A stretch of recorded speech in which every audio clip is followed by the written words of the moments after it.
It was the usual winter season. Rainy Halloween, gray and dreary Thanksgiving, light snow on Christmas, cold and snowy New Year's Eve and New Year's Day. Finally, Valentine's Day was approaching, and Jane and I were going to have a night out. As Robert Burns' poem To a Mouse says, the best laid plans of mice and men often fail. On that particular day, we woke up to 2 inches of snow, and it looked like more was on the way. By 12, a full foot had already fallen, and everything was closed. Linda got to the kids before I did, so when I got home, I realized that our Valentine's Day date was now off. Linda, even though we can't go out, why don't you show me that new dress you were going to wear? Jim, you know you'll only see it when you ask me out. Ever since Linda was in middle school, she liked to sew. She liked to make her own clothes, and when Emma was born, she enjoyed sewing things for her. Anyway, she had a new dress, and I wanted to look at it, but there was no soap. So instead of work clothes, we changed into comfy sweatpants and headed out for a night out with the kids. They ended up canceling work for all but the most essential employees, so we ended up with a 3.5-day weekend. I tell you, I think I can recount every word of Frozen. We've watched it so many times. Emma, with Tommy in her arms, stood in front of us and said, "Mommy, Daddy, that was the best weekend ever." They both climbed into our laps and started hugging and kissing us. We hoped it would never end. On Sunday, they cleared the streets so they had to work again on Monday. The weather broke again and started to clear up, but I would have been glad to have February gone. Monday evening, as we were getting ready to check in, Linda's phone rang. She looked at the display and said she had to answer it. She got up and walked across the room, with her expression turning into a wide smile. Hanging up the phone, she walked over and said, "That was Dee, and she said that since this month has been so dreary and there is an extra day in February this year, we should celebrate the end of it by going out and wishing him well. The 29th is a Friday. We could get a room at the Madison, eat at their restaurant, and then go down the street to this club that one of the guys Dave works with says is a very popular place. They have a band playing on Fridays, and if we stay at the Madison, there is no cover charge. Wouldn't that be a great way to say goodbye to this month?" Phil and Jane have assigned Mrs. Porter to watch their 2 children, and she said she'd be happy to watch ours too. We can pick them up on Sunday on our way to Mom and Dad's, so we'll have 2 nights of play, one in Madison and one at home. I wanted to hold back and make her sweat a little to see if I could have more fun, but looking at her pouty lips and pleading eyes, I relented. "You know I'm willing to do almost anything for you, baby. Of course we can go." With less than 2 weeks left to plan, we had to do everything at a fast pace. We booked the room, Dee took care of the restaurant and club reservations. Linda's excitement made me cringe. I would never turn down an opportunity to be with my beautiful wife. On Friday, February 29th, we both got off early and headed home to get ready. We loaded the kids' bags and sleeping bags into the car, along with bags for our clothes and the bag we had packed for the trip home on Saturday. We stopped by Mrs. Porter's and dropped the kids off and then drove to Madison. We met everyone at 6 p.m. in the lobby. Dee had dinner reservations for 6:30. My dark blue suit matched her dress well. We looked at the time and headed for the lobby. When the elevator doors opened, she pushed me out and said she forgot something in her room and would be right down. I moved to where the others were standing, and we waited for her. When the elevator doors opened, she stepped out like she owned the place. All eyes in the lobby were on her, but her eyes were only on me. I had no idea she was so vain. We were seated at a table and decided we would just eat a light dinner. We could always order something from the club. Conversations at the table were light, and there was a lot of laughter. When dinner was done, we put on our coats and started the 1-block walk to the club. Dee had made a reservation for 8 o'clock at night. This was a good thing as the club was filling up fast. We sat down at a table and ordered a drink each. The fun was what we had hoped for. Linda and I aren't very good dancers, but we could hold our own. We did a couple of fast dances and a couple of slow dances, my favorite. When she swayed, her dress flowed and made her look even more seductive. On the way out, we ordered a couple plates of wings to snack on so the drinks wouldn't have time to bore us. I placed my order before the last dance, and it was delivered just in time for our return. I was feeding Linda when one of our group called out, "Come into the room." They all had a good laugh about it. Dave got up, walked over to Linda, and asked her to dance. We often danced with other members of the group at parties. "Sorry, Dave, but all my dances tonight are reserved for Jim." "Damn lucky guy tonight." "And oh, how lucky he'll be," she replied. There were cheers of approval again.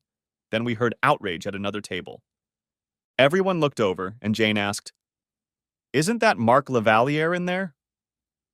Everyone agreed that it was, but Linda and I didn't care. Mark Lavaliere was a midfielder on our town's professional football team. Unlike most players, he preferred to live here year-round rather than somewhere else in the country. That and his charity work made him an even bigger legend in the neighborhood. I looked into Linda's eyes and asked, "Are you ready to go to our room yet?" "You just bought a plate of wings. We should eat them, because we're going to need the energy for tonight." Suddenly, Di said, "Look, he's heading this way." Everything went quiet, and from behind Linda we heard, "I'm Mark Lavaliere. Would you like to dance?" Linda let go of my hand, turned to look at him, and just held out her hand. As she got up to leave, Dave said, "I thought you said all your dancing was just for Jim. Now I'm really jealous." This elicited another round of laughter from everyone but me. She followed him onto the dance floor as if she was in some sort of trance. They did their dance, and just when I thought she was going to get back up, she stayed on the floor. I started to get up, but Jane caught my arm and said, "It's only a dance, Jim. Let her do it once." I backed up, but that one time was the third, then the fourth. The band leader, who looked like he was taking Lavaliere's example, started a slow song. Linda pressed her whole body against him as if he owned her. When the second slow song started, I stood up again, but this time Dee grabbed my hand and pulled me tight against him. "It's just one night, Jim. Leave it at that," she said. Her words confused me. I thought she was talking about the dance. Lavaliere lowered his face to Linda's face and whispered something to her. She looked up and nodded. Lavaliere looked at the band leader, nodded, and when the song ended, Linda went back to the table. When she returned, I whispered in her ear, "Maybe it's time to move the next dance to our room?" She didn't answer. She started to sit down when Dee announced, "Excuse me, everyone. I need to use the restroom. Linda, come with me, will you?" "Sorry, Jim. I could use a freshen up too." She got up and left without answering my question. Of course, the conversation immediately turned to why no woman walking with the group could go to the bathroom by herself. I was just beginning to wonder why my girlfriends were trying so hard to keep the conversation on that topic when Dee returned, alone. "Dee, where's Linda? Is she okay?"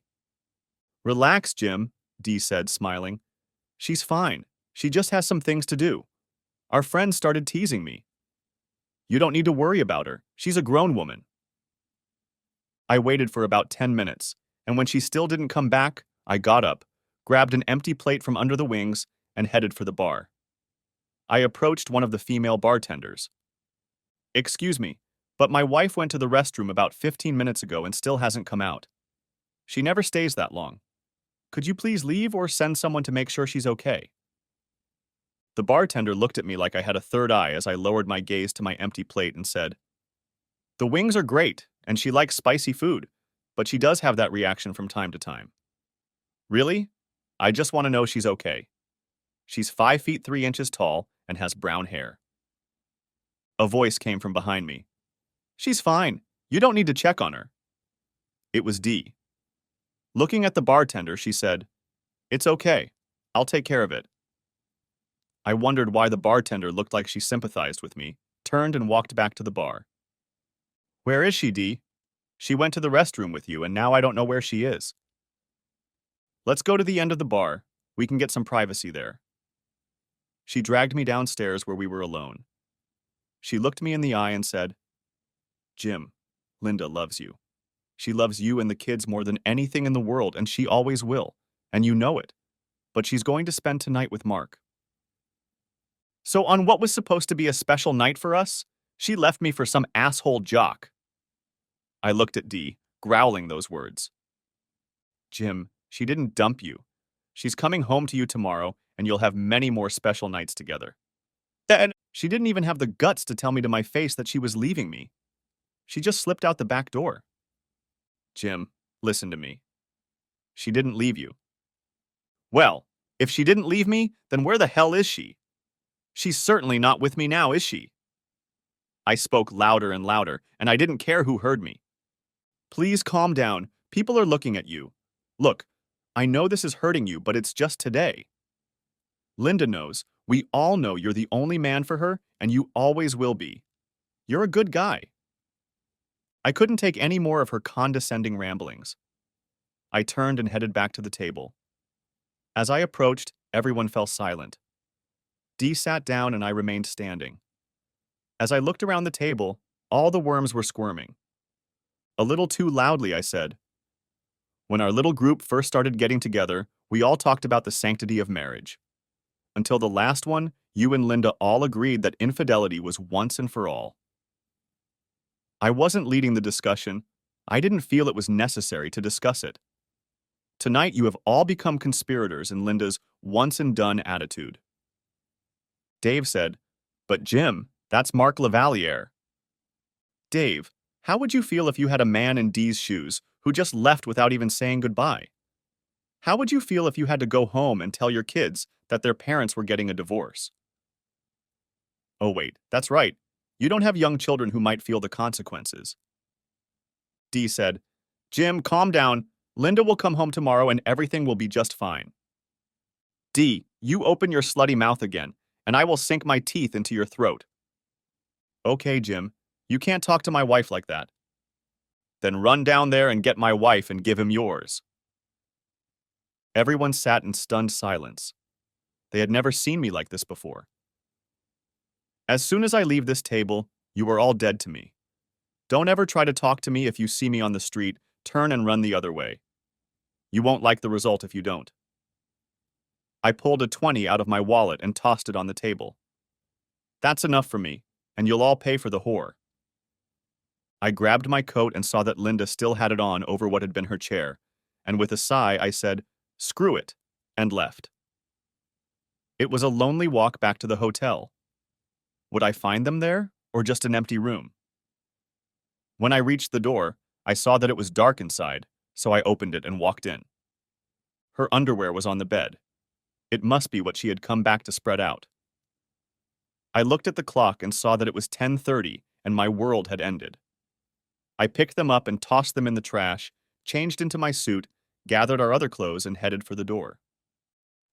Upon reaching the lobby, I went to check us in. The clerk looked concerned, and I assured her that something was wrong and that the room was perfect. She smiled again and wished me a good night. I called Mrs. Porter and told her something was wrong and I would pick up the kids. She was worried, but I assured her that everything was fine. They were already asleep, so I carried them one by one and locked them in their car seats. When we got home, I carried them to their bedrooms and they didn't even realize they were home. Saturday morning at 10 o'clock, the kids got up and started looking for us. They found me on the couch in the living room. Daddy, why are you here? Mom and I had a little fight, so I ended up here. We'll just go tell Mom to be nicer to you.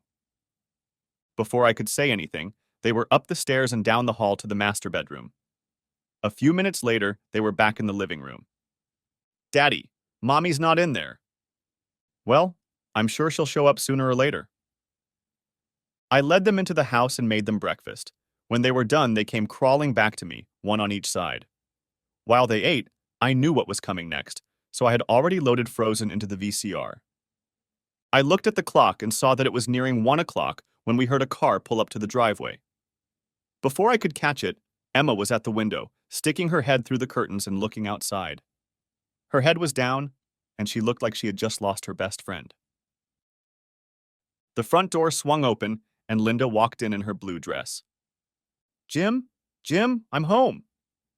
She sounded like she always did when she came home on business. She closed the front door and turned on the light. Emma stood in front of her with her hands on her hips. Linda suddenly thought she saw a ghost. Mom, where have you been? And why were you kissing that man? Linda stood as if dumbfounded. She looked up and saw me and Tommy, but no words came off her lips. Well, Mommy, answer me. Finally, she found her voice and shouted, Emma, take your brother and go to your rooms. I'll talk to you later. Both children were shocked and scared and ran up the stairs to their rooms. She looked at me and asked, Why are they here? Well, Linda, they live here. When did you bring them home? Last night. I didn't want to be alone. Why didn't you stay at the Madison? Good question. Maybe because for one split second, my world stopped. I decided that if I was going to die, I'd rather be here with my kids than in some hotel by myself. And why did you decide you were going to die? Because the man I loved and thought I'd spend the rest of my life with threw it all away for some cheap goddamn thrills. Did you and Zazrans have a good laugh at the cuckold you left behind? Dad, what are you talking about? I didn't leave you, and I'm here now. Where did you spend the night last night? At Mark's house. And where were you supposed to be? Well, I was supposed to be with you, but Jim, I had a once-in-a-lifetime chance and I couldn't pass it up. Well, then call him and ask him to come get you, because your once-in-a-lifetime chance cost you what you thought was yours forever. I'm going to see a lawyer on Monday. I'm asking for custody of the kids. I don't think I can leave them with you. Jim, get a grip. We're not getting a divorce and you're not taking my kids. I dumped your shit on the bed, packed up all my stuff, and moved it to the computer lab. I need to leave and go to the store. I need to get a few things. I stood up and walked past her, heading towards the garage. She tried to call out to me, but I didn't listen. I drove to the Walmart superstore across town and bought a twin bed frame, a Cool Gel mattress, a twin bed in a bag, 2 pillows, 6 plastic containers, and a locking door handle. $400 later, I returned to the garage and began setting up my new living space. Jim, where are my clothes that I took to Madison? I threw them in the trash can in my room. I don't need any more reminders of your deception. As I hauled the stuff into the home office, Linda asked what I was doing. It was pretty stupid after her antics the night before. After getting everything into the room, I started putting it all together. First, the bed frame, then the mattress, while I changed the lock. As I put the clothes in the drawers and made the bed, I noticed that it was already 5:30. I walked out, closed the door, locked it, and went looking for the kids. They were in Emma's room, huddled together on her bed. Hey, have you guys eaten yet? They both shook their heads no, and I asked, Where would you like to go? We had a running joke in our house since Linda and I first met. On our first date, we went to Wendy's, so both kids yelled, To Wendy's! Get your boots and jackets on and let's go. They were ready in a flash. I decided to take them into the house to eat. As we finished and got ready to leave, Emma asked, Are you going to bring Mommy anything? Not this time, Princess. She can make herself something if she gets hungry. We quickly got back in the car and were home. Linda wasn't in the living room, so I asked the wrong question. So what do you two want to do? In unison, they replied, Watch Frozen. Okay, let's get your tub sorted out and then we'll get Frozen. They were in the tub in no time. I helped them wash their hair, then dried them and tucked them into their pajamas. Wrapped up in a blanket, we started the movie. Both kids passed out after about 3/4 of the movie. I waited until the movie was over to put them down. Linda didn't come out of the bedroom. I walked around the house and made sure everything was locked. I retired to my new room and went to check my email and Facebook page. Everything was as usual in email, and there was a private message on Facebook asking me to check out Jane Freeman's Facebook page. Jane spoke enthusiastically about Friday night. To her credit, she didn't mention any names, but that didn't mean others reading her stories didn't want to put in their 2 cents. One woman I didn't know commented by calling all the names. Insults followed. I was called a faggot, and a loser. Things didn't go so well with Linda. I can't say I disagreed with those names now, but it still hurt me to hear her call them. I stopped and thought about what my future would be like. Even if I got rid of this bitch, I would still be called a faggot. I decided to write my own post to ease the pain a little. And so I typed and corrected until I got it right. Hello, Facebook fans. Friday night, my wife decided she wanted to put me in my place. We went with a few friends to a party that was supposed to be a goodbye February, we won't miss you party. We had everything set up to spend Friday night at a top establishment. We had a wonderful light dinner at their restaurant and then headed to a club nearby. We had drinks and ordered wings. We danced, looked into each other's eyes, and spoke little words of love into them. It couldn't have been a better night. Then some asshole came in and interrupted our little party. You probably know him. He's a hometown hero and all. Mark Lavaliere waltzed over to our table, stood right behind my wife, and said, I'm Mark Lavaliere, if you'd like to dance. He didn't ask me if she could dance. No, this asshole headed straight for my wife. She didn't even look at me, just got up and went with him. They danced 4 fast songs, and then the band leader started a slow one. I tried to get up and intervene, but was stopped by one of the other women in our party. They started the second slow song, and he leaned over and whispered something in her ear. She looked him in the eye and nodded in agreement. When the song ended, she went back to the table and the asshole disappeared. I asked her if she was ready to leave so we could finish our date, and she threw me a strange look. She never answered. A friend, or so I thought she was a friend, announced that she needed to use the restroom and asked my wife to go with her. She left and did not return. I waited for a while and then went to ask the staff if they could go check on her. A voice I knew all too well came from behind me and said there was no need. She was in good hands. She informed me that my wife, the mother of our 2 children, would not be home that evening. She had a better offer. At the table, all my so-called friends were telling me how lucky I was that Mark Lavaliere had chosen my wife over all the other women at the club. I didn't feel lucky. I left the club telling my now ex-friends that they were as dead to me as my soon-to-be ex-wife. If you are reading this, it means I am now a scoundrel and a loser. It will take me a while to regain my confidence and get my man card back, but I will. As for the wife, if she wants entertainment so badly, she'll soon be able to get as much as she wants. I cut and pasted this to my Facebook page, shut down the computer, and crawled into my new bed. Waking up Sunday morning, the kids and I begged not to go to church. I'd still have time to run into these people. Instead, I took the kids to McDonald's for breakfast. There was a play area there, and I let them play to their heart's content. We got home at 2 o'clock, and I started getting them ready for lunch at Grandma and Grandpa's, just like any other Sunday. Linda came flying out of the bedroom, complaining why I hadn't woken her up earlier, since now we'd be late. Dad, do you really think your mom cares that we're going to be late? It doesn't matter. Why should she delay dinner just for us? The ride to her parents' house went smoothly. The kids didn't even squeak. When we pulled up to the door, she checked one more time to make sure we were okay, and then knocked. Her mom opened the door with a shocked look on her face. Are you okay, Mom? Is Dad okay? We didn't think you were coming today. Aren't you supposed to be with your boyfriend? Mom, I'm a married woman. I don't have a boyfriend. That's not what we heard. Who told you that? My friend Betty told me. She read it on Facebook. She said, who started this nonsense?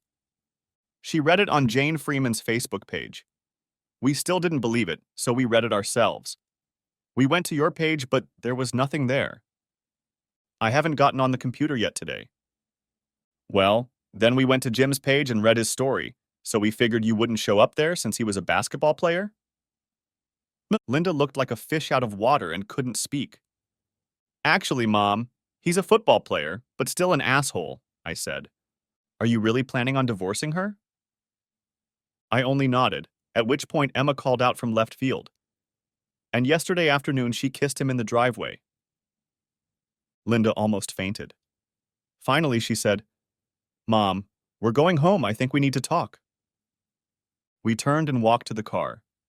On the way, she turned around and asked Emma, Why did you say that?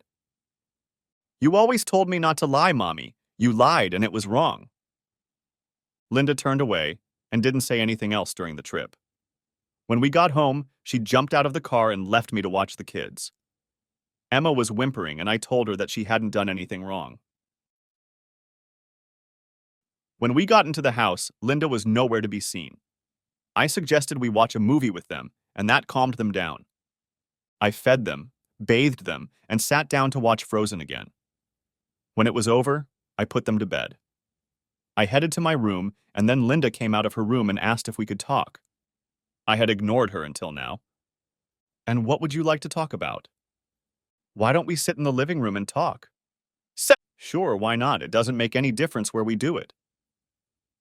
We walked in. I sat down on the couch. She sat next to me. I stood up and moved to a chair. Jim, I'm the same as yesterday. Why are you acting like this? Tell me, Linda, if you're the same as yesterday, then you're a lying whore who had no trouble making a fool of her husband in front of the whole town. Is this the same man you're talking about? Okay, I misspoke. It was supposed to be Friday. Oh, the one who said she loved me and then left without a word to have fun with some asshole. That whore. Look, Jim, stop name-calling and making something beautiful look bad.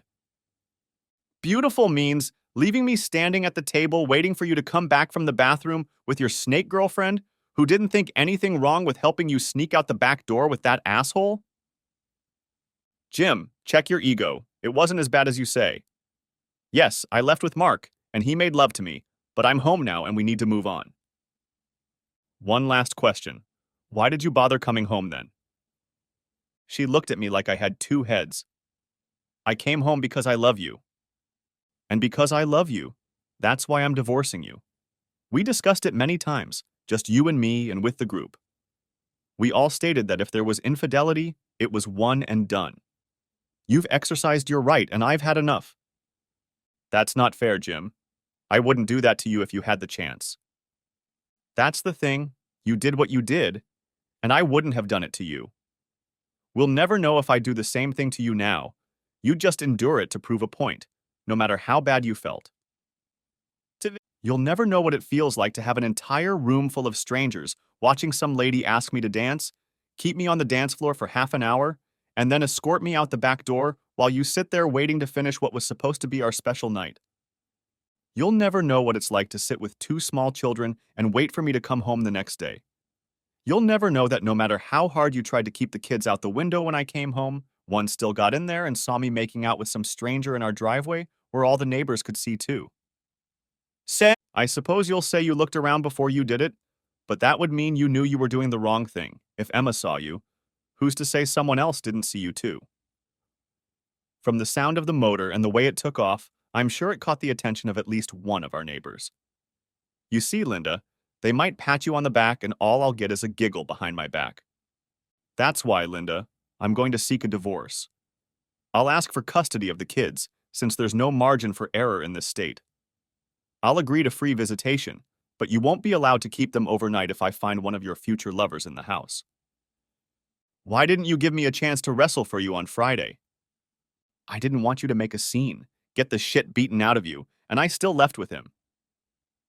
And who are you to say I'm going to get the shit beaten out of me? Come on, Jim. Look at you and him. He's like twice your size. Sit here. I want you to see something. I got up and went to my room and came back with 2 pieces of paper and held them out to her. What is this supposed to be? Read the top of the first page. Okay, so it's Mark's stats, fine. Look at the second page. Okay, there's your stats from the gym. Big deal. How much can he squeeze? Let's see. It says 250 pounds. What does mine say? 245 pounds. So you think that just because this asshole can bench press 5 pounds more than me, he's going to beat me in a fair fight? Yeah, he might be a few inches taller than me, but that doesn't mean a damn thing. Look, Linda, you can't have your cake and eat it too. You decided to make a fool of me. Your friend decided to make me a laughing stock for the world by bragging about it on Facebook. Now you can have whatever you want and do whatever you want anytime you want, just not here. Jim, I want to spend the rest of my life with you and the kids. You should have thought about that on Friday night. Look, I saw your face when I asked you to go with me.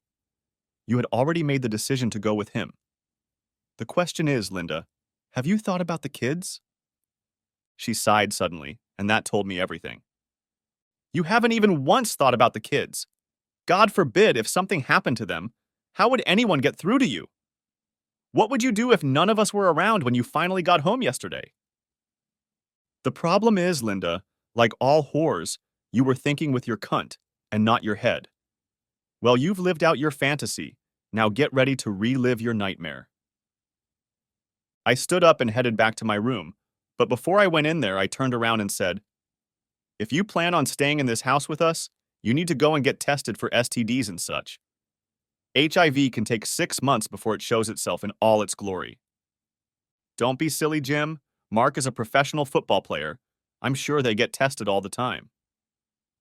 In case you haven't noticed, his season ended on December 29th. That was over 3 months ago, and you still think he's being tested regularly? Besides, they only test them for PEDs, which are performance-enhancing drugs. I went to my room, closed, and locked the door. I opened my Facebook page and I had 50 new friend requests, mostly female. At this point, I had nothing to lose, so I added them all as friends. I looked at the responses to my post, and they varied. I needed a plan of action going forward, so I spent the next 2 hours writing down the pros and cons of my new life. Linda and I had an active life, but now my priority had to be Emma and Tommy. Would I be able to give up fun for them? Only time would tell. I was making enough money, so we could get by without Linda's income. It would be difficult, but we'd manage. If I didn't have kids, I don't know what I'd do. I got up early. The bed wasn't as bad as I thought it would be. Buying a thicker mattress made a big difference. We usually lifted the kids together, but if we divorced and I was alone, I'd have to get used to doing everything myself. I lifted and packed up both kids, Emma to school and Tommy to kindergarten. They both stayed at school after school was over until one of us picked them up. They had lots of activities to do. After eating breakfast, I loaded them into the car and hit the road without ever seeing Linda. When I got to work, the taunts and jokes started. There was a football ball and a pack of condoms on my desk. I decided I needed to nip this in the bud, so I took the condoms and taped them to a piece of paper. Underneath them, I wrote, "They didn't use any," went out and pinned that to the bulletin board. I kept the football ball just to annoy the person who spent all the money on it. When I left the office for my break, the condoms were gone and no one made eye contact with me. I went to my boss's office and asked if I could talk to her. "What can I do for you, Jim?" "Ruth, I was wondering if I could take the next 2 weeks off. I'll be finished this week, but I have a lot to get done." "Is it that bad?" I guess I should have been there to see how it really was, but the creep just walked up, ignoring everyone at the table except Linda, and when he asked her to dance, she dropped my hand without hesitation and took it. To me, she said nothing. It was like I didn't exist. When she returned to the table, I asked her to leave with me, but she ran off to the restroom with one of the other ladies at the table. That was the last time I saw her until she came into the house on Saturday afternoon. Emma, our oldest, ran over to the window and watched her mother chatting with some jerk in our driveway. She has no remorse for doing this, and I don't want to live in the shadow of her one-night stand entertainment. Hopefully, by then, we'll have started the divorce and have some semblance of order. Jim, we've been discussing the idea of remote work for some of the staff. Basically, you'd be doing all the same things you do here, just from home. You could take the kids to school and be there for them when it's over. You'd have to come in once a week for a few hours, but then they'd still be in school. In the summer, we can think of something else. Do you think you'd be interested in something like that? Ruth, you're a catch. If you weren't married, I'd marry you in a heartbeat. Jim, you flatter me, but I think the 20 years I have over you, and the fact that Bill won't go for it might cause trouble. You've got your hands full, so why don't you take the day off and do what you need to do, and come back tomorrow, and we'll get your new laptop ready for you. Thanks, Ruth. You'll never know how grateful I am. I won't let you down. I went back to my office. closed everything up and left. When I got home, Linda's car was there, but she was gone. I went to my room and turned on my computer to start searching for information about divorce. I did a lot of research and found that I didn't even need a lawyer if everything was to be divided equally. Child custody will be determined by a judge, but that won't be until closer to the end. We may have to go to counseling, but that's not a problem. I felt I was on a higher moral ground, and the job change would allow me to be a full-time caregiver. Everything I read said not to move out of the house because it can come back to haunt you later. I started online, and then it was up to me. The next major issue was money. I went to the bank, withdrew a third from the account, and opened a new one, in my name only. Since Linda wasn't there, I couldn't open an account in her name only, but I could open a second one in both our names. After all 3 accounts were opened, I withdrew my name from the first one. When I got home, her car was still parked in the garage, but I didn't see it anywhere.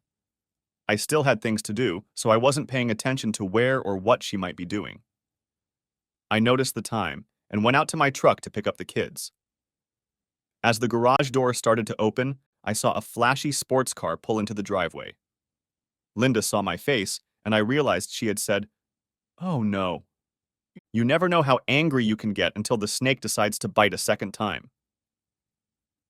Linda started to come out just as I reached the end of the garage, and neither of them saw me pick up 2 hammers. The first flew straight into his windshield. With the second, I knocked out his headlights and headed for the driver's door. The fiberglass sides didn't hold up very well as I made my way down to the door. Linda had not yet gotten out of the car before he put it in reverse to pull out of the driveway. The door slammed into her, knocking her to the ground, and he nearly ran her over. Once on the street, he put it in gear to get out of the way, but not before a second hammer crashed into the back of the car. Finally, he managed to control himself and disappeared around the corner. I looked at Linda lying on the ground and realized her leg was broken. I went out and picked up my hammer, went back and picked up the other one and put them away. I went out and picked her up and put her in my truck. As I was taking her to the hospital, I called her mom and asked if she could pick up the kids. "What's wrong, Jim?" "Well, Mom," I told her the story. "Apparently she has a broken leg and who knows what else. If you and Dad can take the kids, I'll get them as soon as I can." "Do you want us to come to the hospital?" "Not yet. If she has to be left behind, I'll call and let you know. If the police show up, who knows? I love you guys, no matter what happens." "We love you too, Jim." At the hospital, Linda was still in shock, so the only one who could say anything was me. They looked at me suspiciously as if I had done it, so I threw caution to the wind and told them how it was. They saw it as a crime anyway and wanted to report it to the police. After they took my statement, they couldn't decide what to do. The asshole wasn't around to press charges against me, and if they did, the big hero would be in trouble for the hit and run, so they left it at that for now. I gave the hospital my insurance card, and for all practical purposes, it was filed as a home accident. They wanted to keep her overnight in case of concussion and threw me a nasty look when I told them they could keep her permanently. I drove to her parents' house and picked up my kids. I told them what room she was in, and then took the kids to McDonald's for dinner. After putting the kids to bed, I went back to Facebook to write about my journey into loneliness. I wrote, "If the big football hero wasn't happy enough, today he decided to dip his wick again. I really don't know how much more I can take before I lose my mind. Some will say I threatened him, but all I said was that I couldn't take it anymore.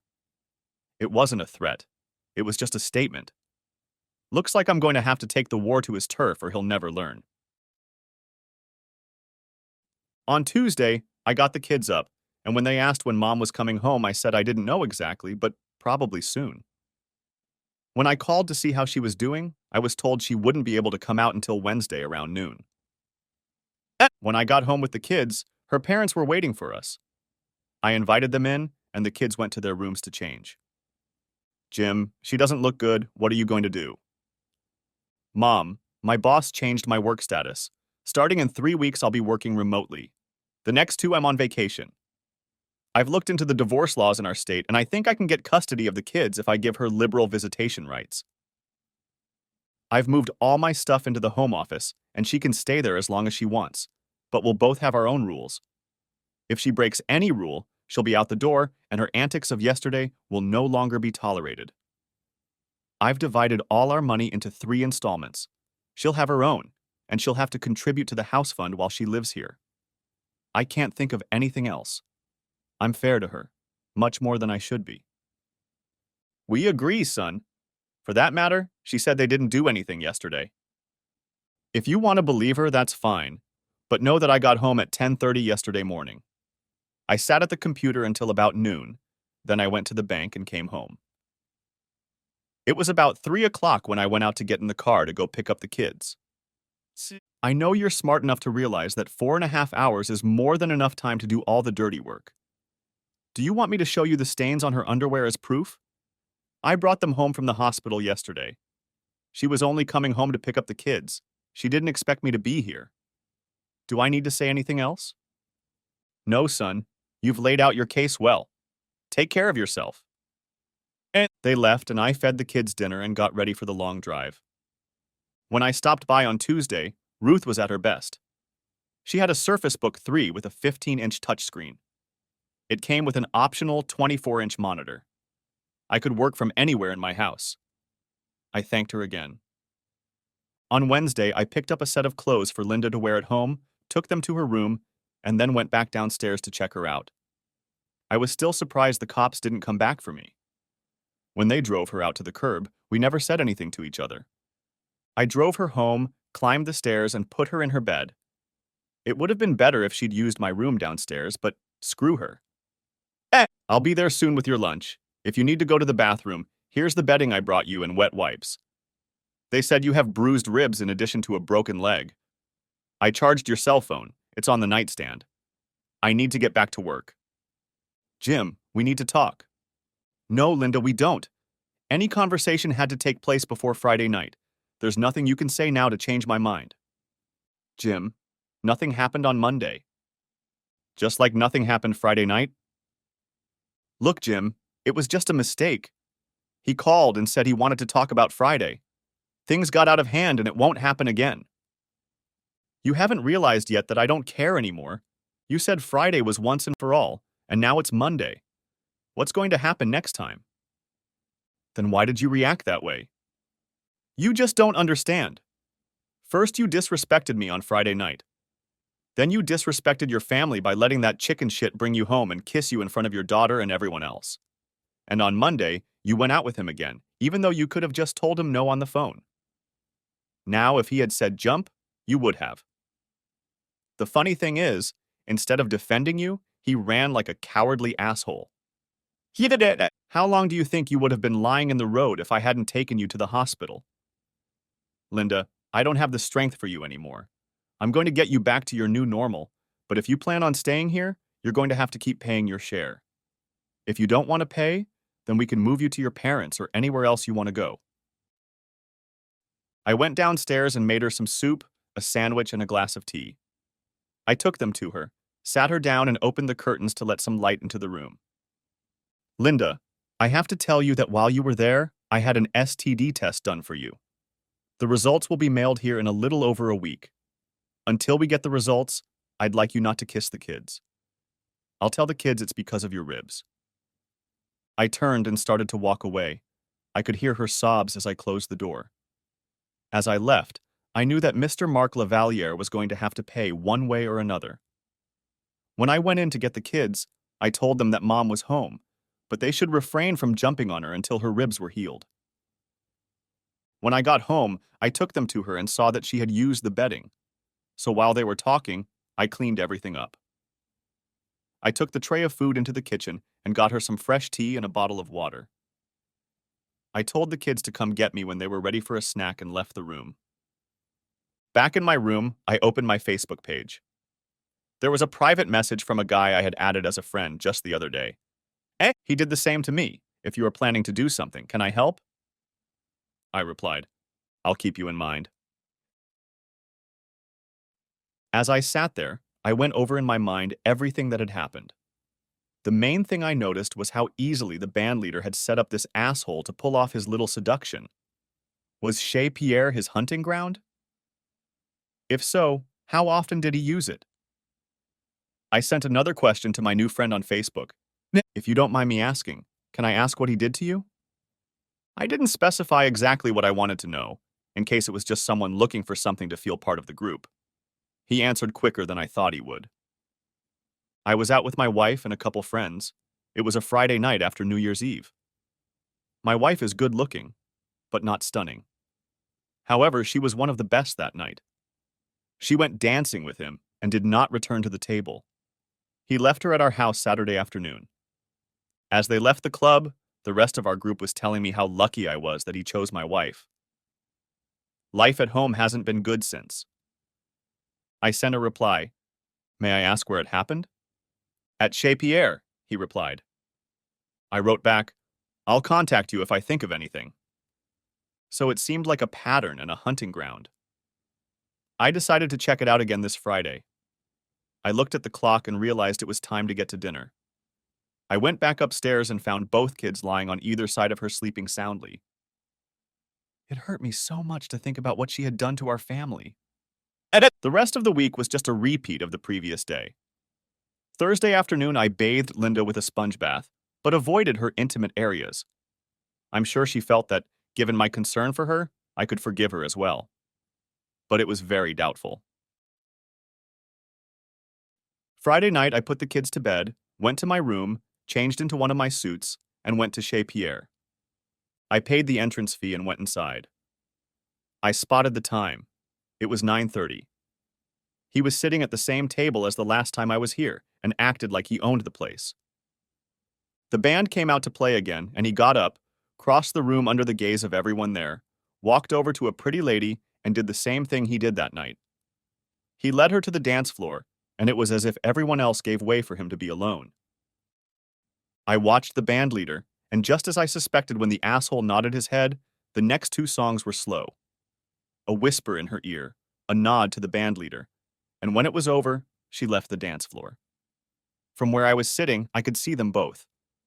He grabbed his coat and headed out the back door. She grabbed her purse and headed for the restroom, never to return. I got up, threw a 20 on the counter, and left. The weekend went well for me and the kids. We watched a lot of, and yes, you guessed it, Frozen. I checked on Linda about every 4 hours, never saying more than necessary. Every once in a while I'd hear her phone ringing, but that didn't bother me anymore.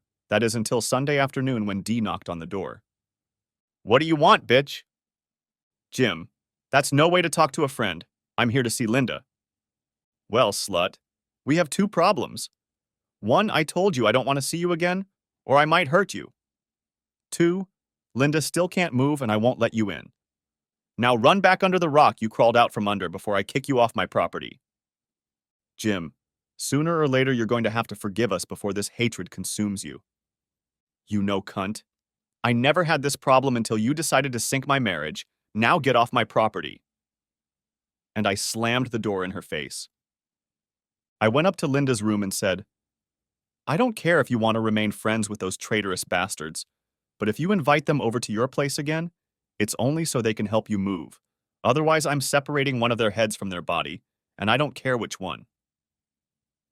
Linda looked at me and said, But Jim, I'm lonely. I need another adult to talk to. Then call your mom and dad and have them come over and move you in with them. If they want to let those bastards in, that's their choice. Jim, why are you acting like this? Linda, have you ever wondered what the statue of Lady Justice represents? Honestly, no. You should have. Maybe then you would have realized.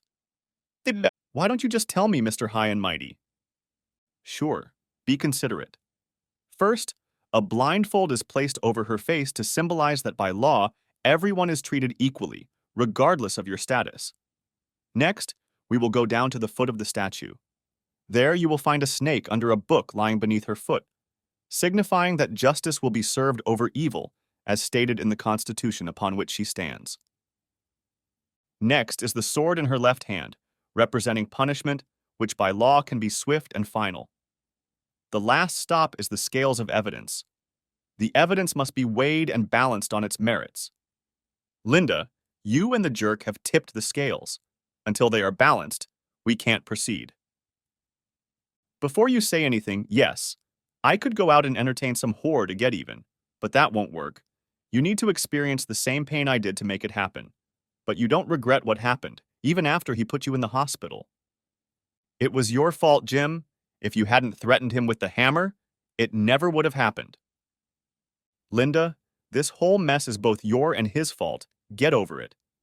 I've already prepared the divorce papers, and then you can go and do whatever you want, just not with the kids. If you want to keep this bunch of cheap friends, fine. Just don't ever show up here. The day will come when you realize what you've done, but you'll realize it too late. Tell your friends to never come to my house again.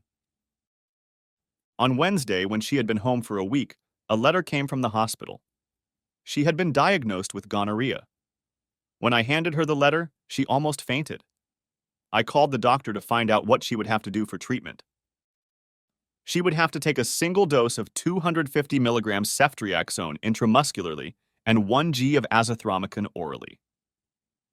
They said that because of my broken leg, I could pick them up at the pharmacy at the hospital. I loved all the points this asshole made. On Facebook, I messaged my new friend that they should go and get tested, and he sent a thank you in return. Now I was more determined than ever to get even with this asshole. Friday night I was at the club again when he singled out a sheep from the flock. I got out, got in my pickup truck, and drove to the back of the club. There was a big caddy sitting next to the door.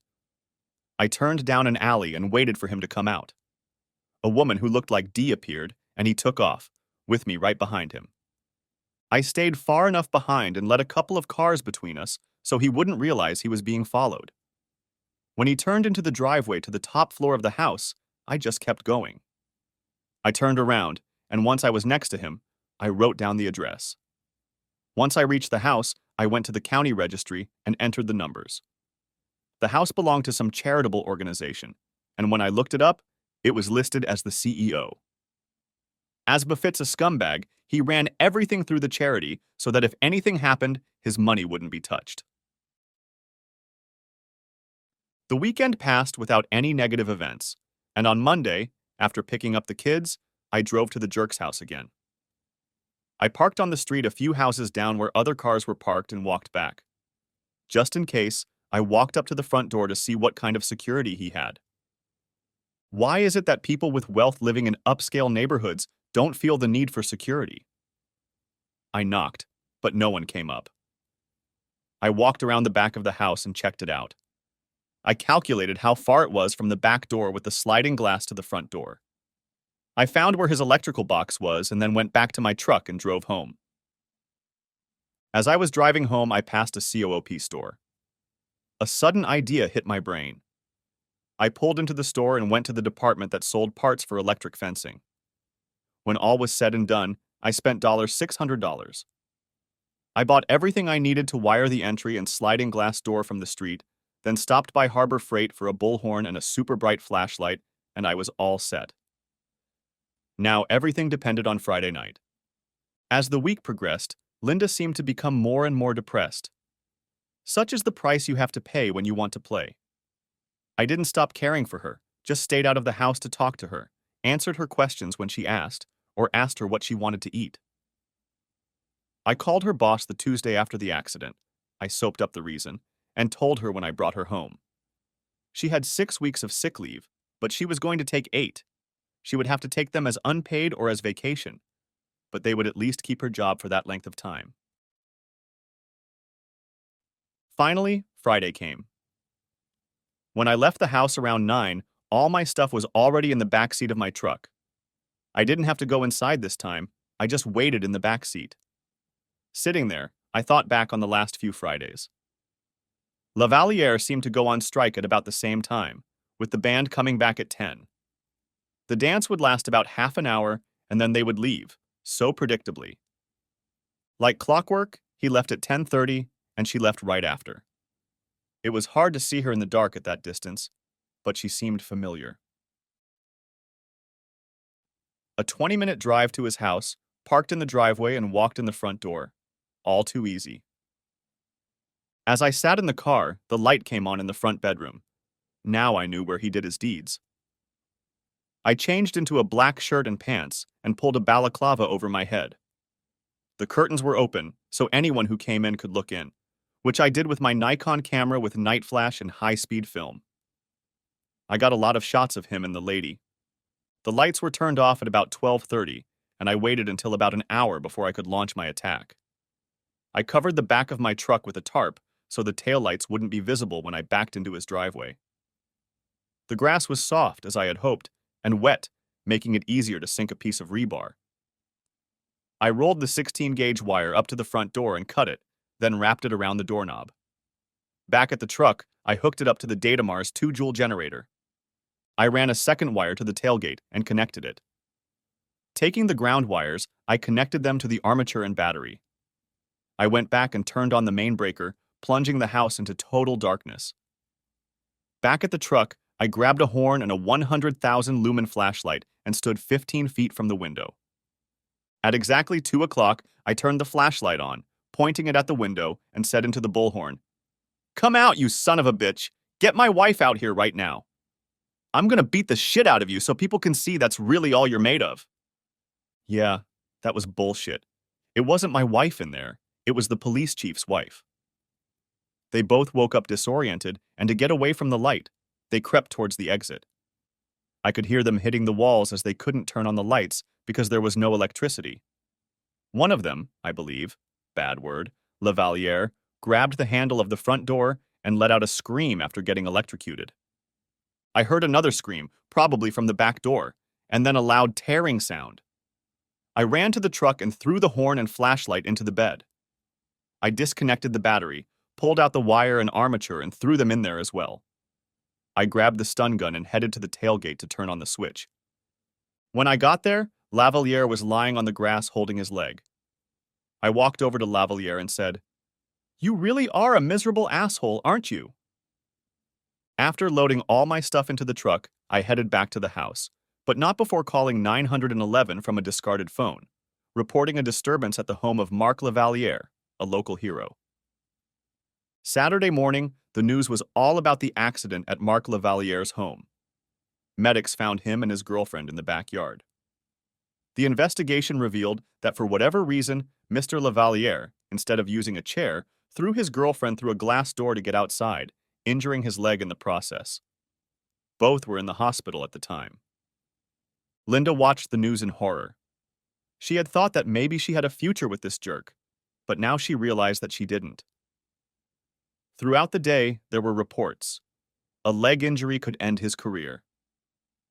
And finally, Mark Lavaliere to be held for attempted murder.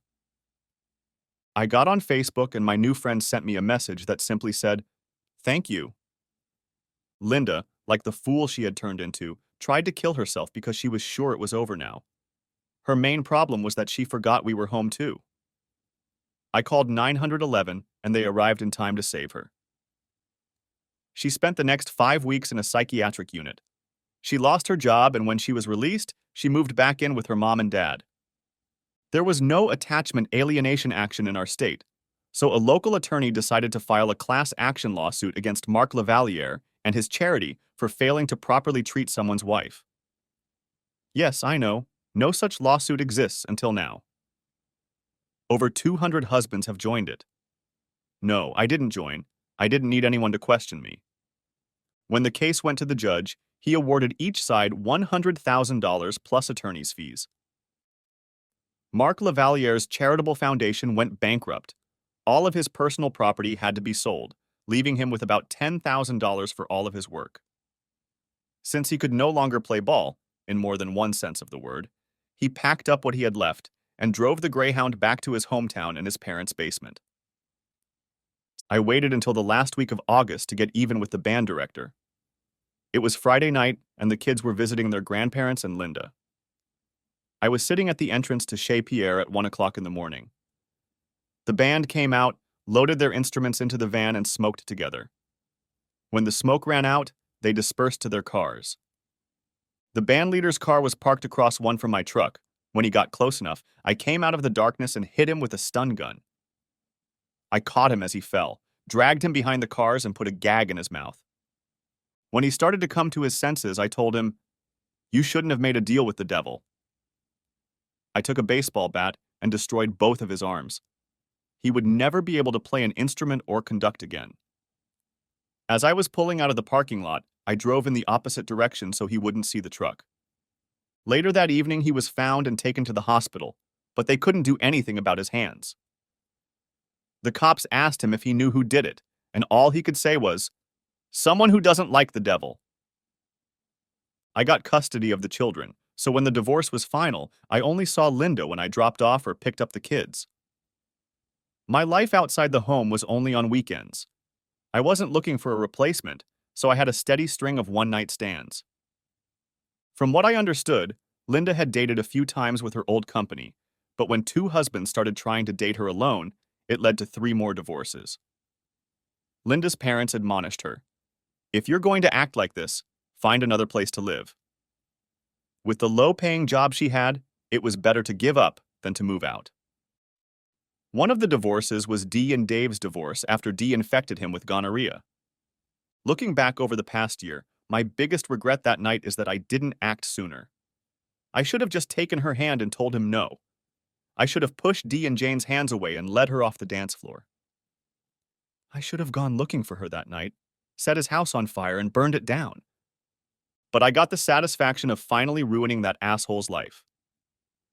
I think about Linda all the time, but until she comes to her senses and realizes what she did wrong, we're going to be 2 ships sailing in different directions. As for next Valentine's Day, I think I'll stay home with the kids and watch Frozen, and now Frozen 2. The end. Thanks for watching. I hope you enjoyed it, so subscribe to my channel and watch the next video.